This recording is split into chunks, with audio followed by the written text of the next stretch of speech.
সুভাষচন্দ্র বসুর কিছু বাণী পাঠ করে শোনাব, যা আজও প্রতিটি ভারতবাসীকে অনুপ্রেরণা যোগায়।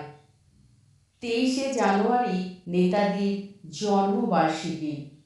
গোটা দেশবাসীর উদ্দেশ্যে নেতাজির দেওয়া বাণী আজও ভারতবাসী তথা যুব সমাজকে অনুপ্রাণিত করে।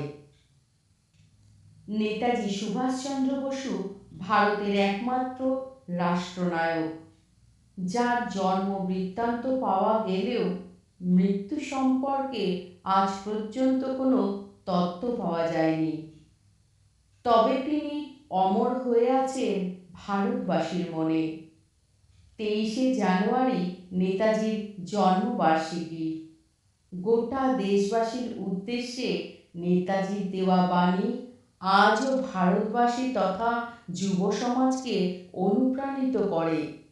রইল নেতাজির কিছু ইতিবাচক বার্তা, যা আপনার জীবনে বিভিন্ন অধ্যায়ে কাজে লাগবে। মানুষ যত দিন বেপরোয়া, ততদিন সে প্রাণবন্ত। তোমরা আমায় রক্ত দাও, আমি তোমাদের স্বাধীনতা দেব।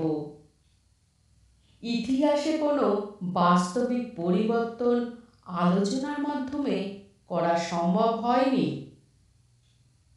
সত্যান্বেষণ না করা পর্যন্ত আমরা নীরব হয়ে বসে থাকব না, বা থাকা উচিত নয়। নরম মাটিতে জন্মেছে বলেই বাঙালির এমন সরল প্রাণ। আমাদের সবচেয়ে বড় জাতীয় সমস্যা হলো দারিদ্র্য, অশিক্ষা, রোগ, বৈজ্ঞানিক উৎপাদন। যে সমস্যাগুলো সমাধান হবে কেবলমাত্র সামাজিক ভাবনা চিন্তার দ্বারা। যে সৈনিক মাতৃভূমির প্রতি বিশ্বস্ত, সে সর্বদাই আত্মবলিদান দিতে প্রস্তুত। সে অজেয়। জগতের সব কিছু ক্ষণভঙ্গুর, কিন্তু শুধু একটা জিনিস ভাঙে না, সে বস্তু ভাব বা আদর্শ। নিজের প্রতি সত্য হলে বিশ্বমানের প্রতি কেউ অসত্য হতে পারে না। মানুষ টাকা কড়ি, বাহ্যিক আড়ম্বর দিয়ে জয়লাভ বা স্বাধীনতা কেনা যায় না। আমাদের আত্মশক্তি থাকতে হবে, যা সাহসী পদক্ষেপ নিতে উৎসাহ দেবে। মনে রাখবেন, সবচেয়ে বড় অপরাধ অন্যায় সহ্য করা এবং ভুলের সাথে সমঝোতা করা। কোনো একটা চিন্তনের জন্য একজন মৃত্যুবরণ করতে পারে, কিন্তু সেই চিন্তনের মৃত্যু হয় না। সেই চিন্তন একজনের মৃত্যুর পর হাজার জনের মধ্যে ছড়িয়ে যায়। প্রকৃতির সঙ্গ ও শিক্ষা না পেলে জীবন মরুলোকের নির্বাসনের মতো, সকল রস ও অনুপ্রেরণা হারায়। জীবনে প্রগতির আশা নিজেকে ভয়, সন্দেহ থেকে দূরে রাখে এবং তার সমাধানের প্রয়াস চালাতে থাকে। স্বাধীনতা দেওয়া হয় না, ছিনিয়ে নিতে হয়। মনে রাখতে হবে যে সবচেয়ে বড় অপরাধ হলো অন্যায়ের সঙ্গে আপোষ। বাস্তব বোঝা কঠিন, তবে জীবনকে সততার পথে এগিয়ে নিয়ে যেতে হবে। সত্যকে গ্রহণ করতে হবে। সংগ্রাম আর ঝুঁকি যদি না থাকে, তাহলে জীবন বেঁচে থাকাই অনেকটা ফিকে হয়ে যায়। ভারত ডাকছে, রক্ত ডাক দিয়েছে রক্তকে। উঠে দাঁড়াও, আমাদের সময় নষ্ট করার মতো সময় নেই। অস্ত্র তোলো। যদি ভগবান চান তাহলে আমরা শহীদের মৃত্যু বরণ করব। যদি জীবনে সংগ্রাম ঝুঁকি না থাকে তাহলে জীবনে বাঁচাটা অনেকটা ফিকে হয়ে যায়। শুধু আলোচনার মাধ্যমে ইতিহাসের কোনো আসল পরিবর্তন সাধিত হয়নি। ভারতের স্বাধীনতা সংগ্রামের সময় একজন বিশিষ্ট নেতা নেতাজি সুভাষচন্দ্র বসু তার অটল সংকল্প কারণে প্রতি অঙ্গীকারের জন্য পরিচিত ছিলেন।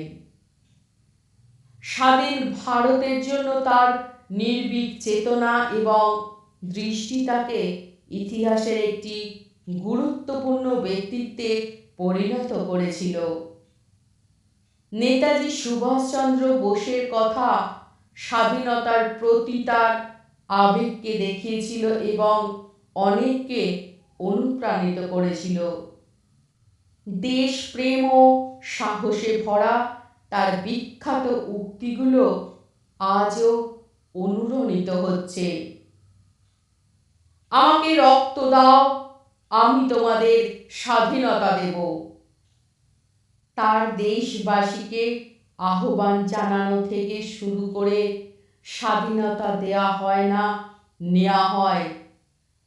নেতাজি সুভাষচন্দ্র বোসের শক্তিশালী অভিব্যক্তিগুলো তার বিপ্লবী চেতনার মর্মকে ধারণ করে। সাহস, ত্যাগ, দৃঢ়তা, প্রতিশ্রুতি, হৃদয়, প্রতিভা, সাহস, এইটি ছোট মেয়েরা তৈরি করে। সেবার জন্য শিক্ষা, আত্মনিয়ন্ত্রণের জন্য শৃঙ্খলা, সাহসের জন্য চরিত্র। একজন ছাত্রের কর্তব্য শুধু লেখাপড়াই নয়, মাতৃভূমির সেবার জন্য নিজেকে প্রস্তুত করা। স্বাধীনতা দেওয়া হয় না, এটি নেওয়া হয় এবং আমাদের তা নিতে হবে। একটি জাতির তরুণরাই আগামী দিনের ভরসা। তরুণরা বুঝতে পারে যে স্বাধীনতা উপহারের বিষয় নয়, এটি ত্যাগ ও সংগ্রামের মাধ্যমে অর্জিত একটি পুরস্কার। চরিত্রের আদর্শ ভারতীয় যুবকরা হবে সাহসী, নিঃস্বার্থ এবং দেশের উদ্দেশ্যে নিবেদিত। আমাদের মনে রাখা উচিত যে যুবকরা ভারতের ভবিষ্যতের আশা। ভারতের তরুণরা সাহস এবং সংকল্প নিয়ে এগিয়ে আসুক। আমাকে রক্ত দাও, আমি তোমাদের স্বাধীনতা দেব। আমাদের নিজের রক্ত দিয়ে আমাদের স্বাধীনতার মূল্য পরিশোধ করা আমাদের কর্তব্য। আমাদের ত্যাগ ও পরিশ্রমের মাধ্যমে যে স্বাধীনতা আমরা অর্জন করব, আমরা নিজেদের শক্তি দিয়ে রক্ষা করতে পারব। আমার কাছে মানুষের অস্তিত্বের একমাত্র লক্ষ্য নিছক সত্তার অন্ধকারে আলো জ্বালানো। রাজনৈতিক দর কষাকষির রহস্য হলো আপনি আসলে যা আছেন তার চেয়ে বেশি শক্তিশালী দেখায়। জাতীয়তাবাদ মানব জাতির সর্বোচ্চ আদর্শ, সত্যম মানে সত্য, শিবম মানে দেবতা, সুন্দরম মানে সুন্দর দ্বারা অনুপ্রাণিত। আমাদের কর্তব্য হলো যত তাড়াতাড়ি সম্ভব একটি স্বাধীন ও অখণ্ড ভারত অর্জন করা এবং তাকে বিশ্বের অন্যতম মহান রাষ্ট্রে পরিণত করা। আমার কাছে সমস্ত শিক্ষার সারমর্ম হলো মনের একাগ্রতা। জীবন তার অর্ধেক আগ্রহ হারিয়ে ফেলে যদি কোনো সংগ্রাম না হয়, যদি কোনো ঝুঁকি নেওয়া না হয়। এটা আমার দৃঢ় দৃঢ় বিশ্বাস যে ভারতে বিশ্বে খেলার জন্য একটা গৌরবময় গন্তব্য রয়েছে। আমার বিশ্বাস দৃঢ় এবং অটল যে সে শীঘ্রই মুক্ত হবে এবং জাতির সম্প্রদায়ে তার অবদান রাখবে। নিছক রাজনৈতিক স্বাধীনতা আমাদের লক্ষ্য নয়।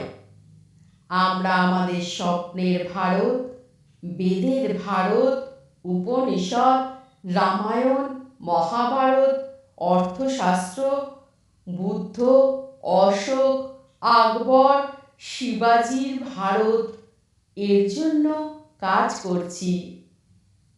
স্বাধীনতার অর্থ কি? আমাদের শ্রমের ফল ভোগ করার, আমাদের ভাগ্য গঠন করার এবং আমাদের আদর্শ অনুসারে আমাদের নিজস্ব জীবনযাপন করার অধিকার। পৃথিবীতে এমন কোনো শক্তি নেই যা ভারতকে দাসত্বে রাখতে পারে। ভারত স্বাধীন হবে। আসুন ঠোঁটে বিজয়ের গান নিয়ে যুদ্ধের ময়দানে পা রাখি। আমরা হয় স্বাধীন হয়ে বাঁচব, নয়তো স্বেচ্ছায় মরব। ঐক্য, শক্তি এবং অধ্যবসায় জাতীয় স্বাধীনতার স্তম্ভ। নেতৃত্ব কোনো পদ বা শিরোনাম নয়, এটি কর্ম এবং উদাহরণ।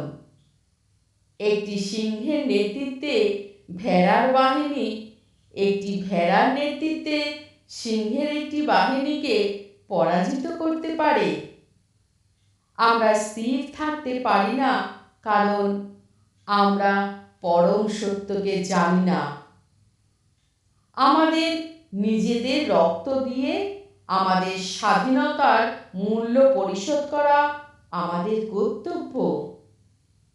ভুলে যাবেন না যে জঘন্যতম অপরাধ হলো অন্যায় ও অন্যায়ের সাথে আপোষ করা। একদিন যখন ভারতের স্বাধীনতার ইতিহাসে লেখা হবে, যদি এক লাইন লেখা সম্ভব না হয়, একজন ব্যক্তির নাম যাকে গর্বের সাথে উল্লেখ করা হবে, তিনি হলেন নেতাজি সুভাষচন্দ্র বসু। জয় হিন্দ, জয় হিন্দ, জয় হিন্দ। আমার এই পাঠ আপনাদের যদি এতটুকু ভালো লেগে থাকে তাহলে আমার এই ছোট্ট চ্যানেলটিকে সাবস্ক্রাইব করে পাশে থাকার অনুরোধ রইল। নমস্কার।